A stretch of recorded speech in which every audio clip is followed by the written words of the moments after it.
This channel does not promote any violent, harmful, or illegal activities. All content provided by this channel is meant for an educational purpose only. তিলোত্তমা ধর্ষণ খুনের পর প্রায় 50 দিন পেরিয়ে গেছে।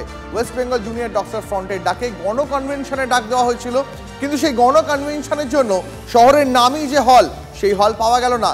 ধনধান্য অডিটোরিয়ামের সঙ্গে মৌখিক কথাবার্তাও সেরে ফেলেছিলেন জুনিয়র চিকিৎসকরা, কিন্তু শেষ মুহূর্তে সেই হল পাওয়া গেল না। তাই শেষ পর্যন্ত এসএসকেএমে সেই কনভেনশন করার সিদ্ধান্ত নিলেন জুনিয়র চিকিৎসকরা।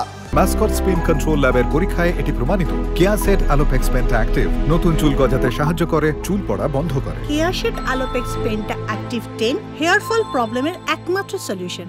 কেন মৌখিক আশ্বাসের পর অডিটোরিয়াম দেওয়া গেল না, এই অভিযোগ তুলছেন জুনিয়র চিকিৎসকদের সংগঠন। অন্যদিকে বাইপাস লাগোয়া একটি মাল্টিপ্লেক্সে এসএসকেএম এর জুনিয়র ডাক্তারদের একটি অনুষ্ঠান ছিল, কিন্তু হঠাৎ এসএসকেএম ডক্টরস অ্যাসোসিয়েশনের সেই অনুষ্ঠানও বাতিল করে দেয় মাল্টিপ্লেক্স কর্তৃপক্ষ। তাদের দাবি শর্ত পূরণ করতে পারেননি সংগঠন, তাই অনুষ্ঠান বাতিল করা হয়েছে।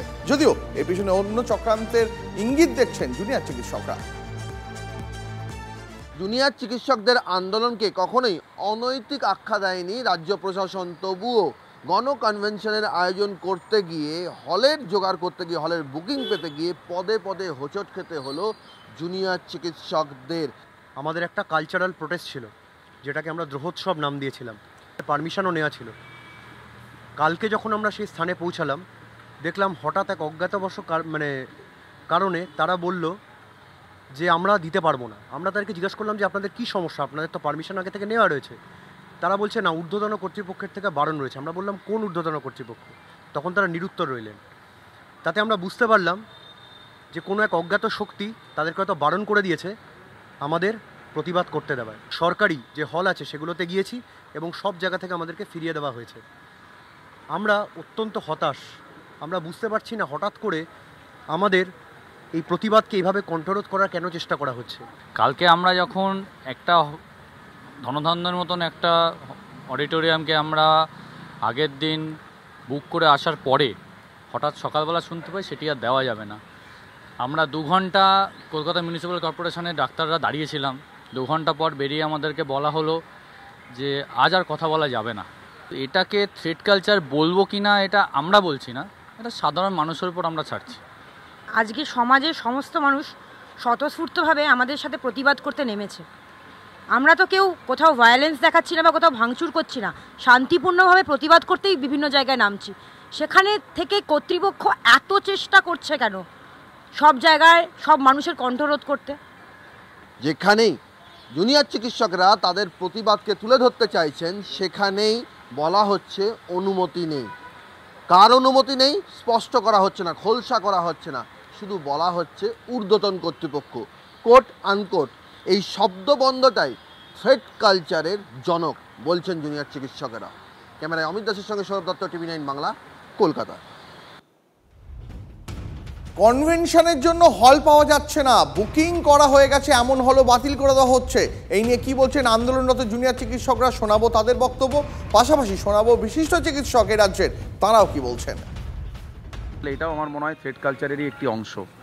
আমরা তো প্রথম থেকেই বলেছি যে আমাদের আন্দোলনে কোনো রাজনৈতিক রং নেই। আমরা একটা কনভেনশনের ডাক দিয়েছিলাম, নেক্সট স্টেপে আমরা কোন দিকে আমাদের আন্দোলনটাকে নিয়ে যাব সেই হিসেবেই সবাইকে ডাকা এবং তাদের মতামত নেওয়া, সেই জন্যই আমরা ডেকেছিলাম। এবং সেই জায়গায় ধনধান্য যে না দেওয়া, এটা আমার মনে হয় আমাদের কর্মসূচিটাকে বাধা দেওয়া। যেরকমভাবে আন্দোলন প্রথম দিকে যখন দেখা গিয়েছিল যে আন্দোলনটা একটা পর্যায়ে এসে দাঁড়াচ্ছিল, প্রত্যেকটা মিছিল আরজি করে আসছে শ্যামবাজার থেকে, তখন এখানে হঠাৎ করে যেভাবে 144 ধারা জারি করে দিল, সেই আমার মনে হয় এটাও বোধহয় সেই রকমই কিছু একটা আর কি। প্রতিবাদের ভাষা যখন স্বতঃস্ফূর্ত হয়, এখন আর এটা জুনিয়র ডাক্তারের ভাষা নয়, এটা সারা রাজ্যের সাধারণ মানুষের ভাষা।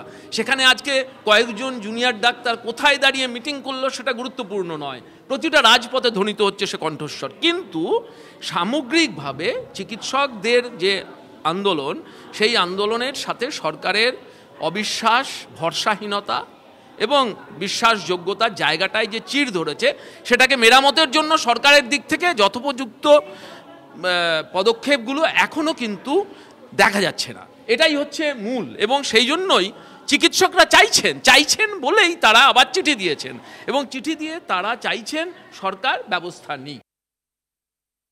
একটা গণতান্ত্রিক দেশে আন্দোলন মানুষের অধিকার এবং সেই আন্দোলনকে লালন করাও প্রত্যেকটি শাসকের একটা কাজ বা কর্তব্যের মধ্যে পড়া। কারণ এই মানুষের ভয়েস শোনার ওপরেই একটা সরকার বা একটা শাসকের উত্তরণ ডিপেন্ড করে। সুতরাং voice has to be heard. সেটা ক্রিটিসিজম হতে পারে, সমালোচনা হতে পারে, ভালো কথাও হতে পারে। মানুষের আলোচনা, মানুষের voice has to be hard.